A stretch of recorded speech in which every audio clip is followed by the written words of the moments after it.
Il a lancé des revues formidables, Le 1, Zadig, bien sûr, mais aussi Légende. Regardez ce visage. Si vraiment un visage incarne la légende, c'est celui-là, Eric Fotorino. On pense vraiment à la reine. Bien sûr, alors comme vous l'imaginez, j'y pensais même avant le décès de son mari, j'y pensais pour plusieurs choses, plusieurs raisons. D'abord le Brexit. Le Brexit fait s'éloigner d'une certaine manière de l'Europe et de nous, la Grande-Bretagne, mais la reine, elle, est comme un socle. Et vous vous souvenez de son discours d'avril 2020, où elle retrouve des accents churchilliens pour dire à ses sujets, aux citoyens, nous nous retrouverons, we'll meet again. Et elle reprend cette phrase très célèbre d'une mythologie britannique. À la une, c'est absolument magnifique, grand format, Oui. somptueux Légende, avec des photos, des contributions. Vous allez nous dire qui a contribué Bien sûr. à Légende. Ce qu'on veut avec Légende, c'est à la fois des photos qui nous en mettent plein les yeux, c'est vraiment le cas, pas dans l'esprit people, mais l'esprit document. C'est-à-dire qu'on veut, c'est pour ça que le format est si grand. On est dans une période, vous savez, Patrick, qui se dématérialise, qui se miniaturise. On regarde l'information sur nos petits écrans de téléphone. Et bien là, nous, on prend de la place parce qu'on veut des visages, des histoires qui prennent de la place, des idées qui prennent de la place. Donc il y a des reportages saisissants. Vous savez que la reine a été très photographiée, évidemment par Martine Parr, par Cécile Beaton et bien d'autres, par Annie Leibovitz. Donc les photos sont là. Et puis des textes alors très différents de William Boyd, par exemple, qui raconte comment il a rencontré la reine, mais aussi Jane Birkin, mais aussi Tatiana de René ou Irène Frein. Et bien sûr Marc Roche, qui est le grand connaisseur de la royauté, longtemps correspondant du Monde à Londres. Et à partir de tous ces témoignages, il y a Michel Pastoureau, qui analyse, l'historien des couleurs, qui analyse les vêtements de la reine, c'est-à-dire les couleurs qu'elle arbore. Ouais. Cette héraldique de la couleur. C'est incroyable, quand on voit ça, ce genre de photo double page, c'est impressionnant. Moi, j'aime beaucoup cette idée d'immersion, c'est-à-dire qu'on rentre dans un univers. Par le passé, on a fait Coluche, on a fait Angela Davis, on a fait Zidane, évidemment, c'est d'autres univers. Là, c'est l'univers d'une reine qui est à la fois, vous savez, il y a Stéphane Bern, dans un texte très intéressant, qui parle de Kantorowicz et des deux corps du roi, donc des deux corps de la reine. Donc le corps enfermé, un peu corseté derrière les grilles de Buckingham, et puis le corps qui appartient à tout le monde, la reine du pop art. On la voit avec Andy Warhol, la sérigraphie d'Andy Warhol. Quand vous allez à Londres, dans le nord de Londres, sur des murs de pub, vous la voyez dénudée par un artiste de street art qui s'appelle Pegasus. Donc il y a toutes ces reines qui font une reine, une souveraine. Oui, elle appartient à son époque. Un mot sur cette photo, elle est incroyable. C'est une photo de Chris Levine, qui n'est pas un photographe professionnel, qui est un plasticien. Et il l'a fait poser sur cette photo, comme vous la voyez, et là même les yeux fermés.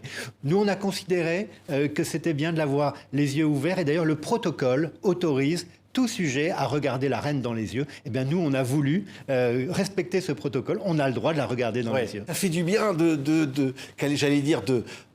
d'avoir des magazines comme ça, de proposer ça. Écoutez, d'abord, ça fait beaucoup de bien de les faire. C'est-à-dire que tout d'un coup, on s'immerge dans une histoire qui est toujours plus complexe qu'on imagine, qui est semée de drames, de gloire, une immense longévité. Pourquoi est-elle une légende? Aussi parce qu'elle a duré, qu'elle dure. Regardez Lady Diana. Elle était une légende parce qu'elle a été foudroyée. Elle est une légende parce qu'elle dure, elle encaisse, never explain, never complain, et elle traverse toutes les difficultés, tout ce qui est arrivé. Elle était reine d'un empire, elle est devenue reine d'une nation.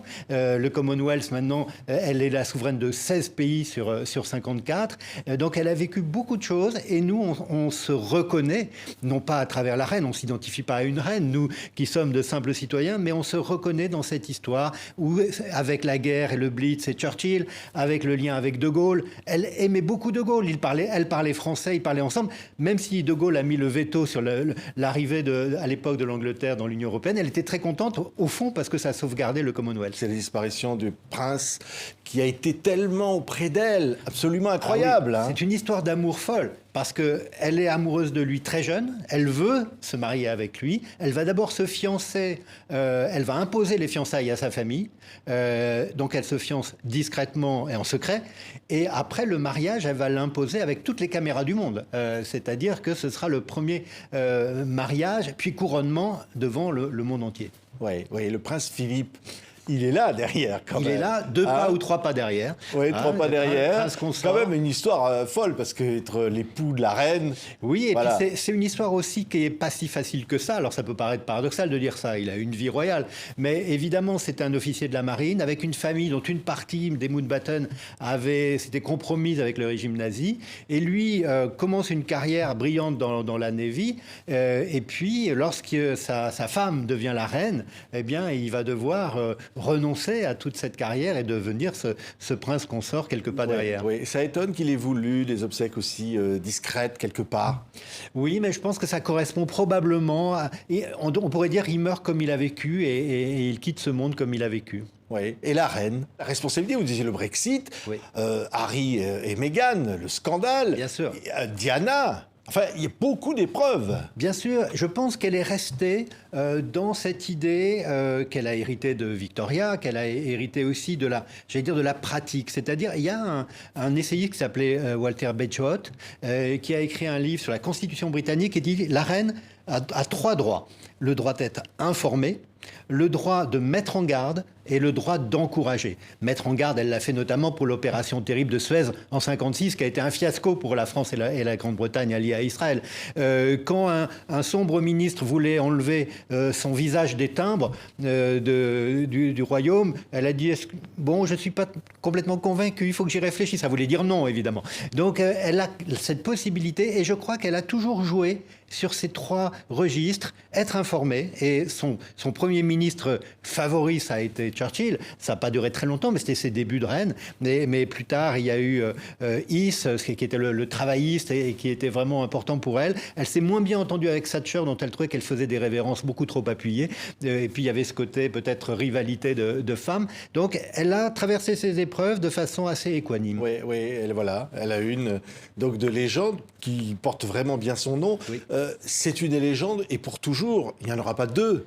Élisabeth C'est ce que II. disent souvent les observateurs de la royauté, c'est que d'abord ce long règne, et puis c'est vrai qu'après, peut-être qu'il y aura des figures un peu différentes. Bon, son fils qui attend depuis 69, hein, elle l'a intronisé, vous vous rendez compte, en 1969, ce sera différent. Le monde sera différent dans lequel, évidemment, sera intronisé le futur monarque, mais évidemment, 70 ans auront passé. Les icônes de notre temps nous racontent aussi, même si on paraît être bien loin, Bien sûr. bien loin des ors d'une royauté. Mais vous avez raison, ces légendes, elles racontent notre époque. C'est vrai que de voir qu'elle prend non pas le pouvoir, parce que c'est de l'influence plus qu'un pouvoir, elle règne, mais elle ne gouverne pas.